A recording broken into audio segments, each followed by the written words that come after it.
Assalamualaikum warahmatullahi wabarakatuh. Bapak Baharudin Jusuf Habibie, atau dikenal juga dengan Eyang Habibie, siapa yang tidak kenal beliau? Jasanya begitu banyak bagi perkembangan dan kemajuan teknologi di Indonesia, terutama di bidang penerbangan. Pengalaman Habibie di penerbangan dapat dibilang cukup luar biasa. Salah satu kontribusi penting Habibie untuk ilmu penerbangan dunia adalah teori temuannya, yaitu teori Craig yang menjadi teori penting, yang perlu diperhatikan dalam mendesain sebuah pesawat terbang hingga saat ini. Dengan teori luar biasanya tersebut, Habibie dikenal di dunia dengan julukan Mr. Craig. Perjalanan Habibie untuk kemajuan Indonesia dimulai dari dipanggilnya Habibie untuk kembali ke Indonesia, oleh Presiden kedua Republik Indonesia yaitu Bapak Soeharto. Dengan kecerdasan Habibie, beliau pernah dipercayai menjabat Menristek di masa kepemimpinan Soeharto, hingga menjadi Presiden ketiga Indonesia menggantikan Soeharto di tahun 1998.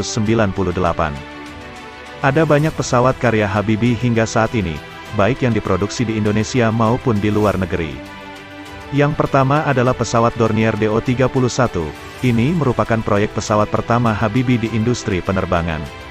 Dornier DO-31 merupakan pesawat yang dikembangkan di negara Jerman. Habibie ikut andil dalam pembuatan pesawat ini. Kala itu, Habibie masih bekerja di salah satu perusahaan manufaktur pesawat terbang asal Jerman yaitu Hamburger Flugzeugbau. Habibie dan insinyur lainnya di Hamburger Flugzeugbau saat itu ditugaskan untuk merancang badan bagian depan pesawat dan juga ekor pesawat Dornier DO-31. Selanjutnya adalah pesawat Transal atau Tactical Transport Aircraft C-160. Banyak yang mengabarkan bahwa Habibie ikut dalam pengembangan pesawat C-130. Tetapi, tampaknya hal tersebut kurang tepat. Lebih tepatnya, Habibie ikut dalam pengembangan pesawat Transal C-160. Bisa dibilang pesawat ini merupakan salah satu tipe dari pesawat C-130. Pesawat Transal C-160 merupakan pesawat yang dikembangkan oleh dua negara yaitu Perancis dan juga Jerman. Habibie ikut dalam pengembangan pesawat Transal C-160 saat masih bekerja di Hamburger Flugzeugbau. Ya, karena salah satu perusahaan yang ikut andil dalam pengembangan Transal C-160 adalah Hamburger Flugzeugbau atau seiring waktu lebih dikenal dengan MBB. Saat ini, nama Messerschmitt Bölkow Blohm atau MBB lebih dikenal daripada Hamburger Flugzeugbau oleh kebanyakan orang. MBB sendiri terbentuk dari gabungan perusahaan asal Jerman salah satunya Hamburger Flugzeugbau, dan MBB atau awalnya Hamburger Flugzeugbau inilah tempat Habibie bekerja saat berada di negara Jerman. Pesawat rancangan Habibie yang ketiga adalah CN-235. Siapa yang tidak tahu pesawat CN-235? Pesawat yang hingga kini telah tersebar di seluruh dunia. CN-235 merupakan salah satu ujung tombak penjualan pesawat buatan Indonesia, dan hingga kini masih diproduksi oleh PT Dirgantara Indonesia sekaligus satu-satunya perusahaan yang masih memproduksi CN-235. Habibie merupakan salah satu tokoh penting dalam pembuatan CN-235. Saat perancangan CN-235 Habibie menjabat sebagai Menristek sekaligus sebagai Direktur Utama IPTN, atau saat ini PT Dirgantara Indonesia. Habibie berperan aktif dalam kerjasama antara Indonesia dan Spanyol dalam perancangan CN-235.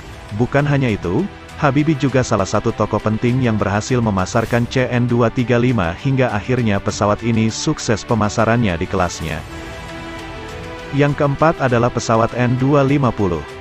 Seakan tidak puas dengan CN-235 yang telah sukses, Habibie kemudian merancang pesawat yang kapasitasnya lebih tinggi dari CN-235, yaitu N-250. Pesawat ini merupakan pesawat yang dirancang mandiri oleh Indonesia. Pesawat N-250 saat itu merupakan salah satu pesawat yang paling canggih di kelasnya. Jelas, apabila N-250 kala itu berhasil diproduksi, maka, saat ini N-250 diperkirakan mendominasi pesawat penerbangan perintis di Indonesia. Namun sayang, pesawat N-250 harus berhenti di tahap prototipe dan tidak dilanjutkan ke tahap produksi.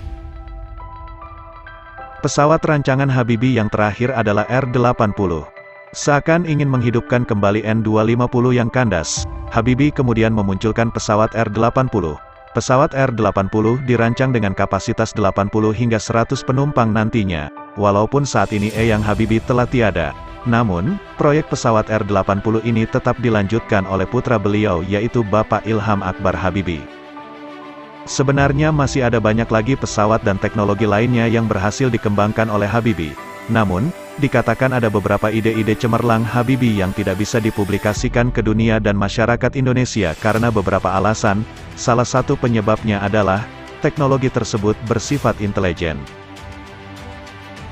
Sekian, Assalamualaikum warahmatullahi wabarakatuh.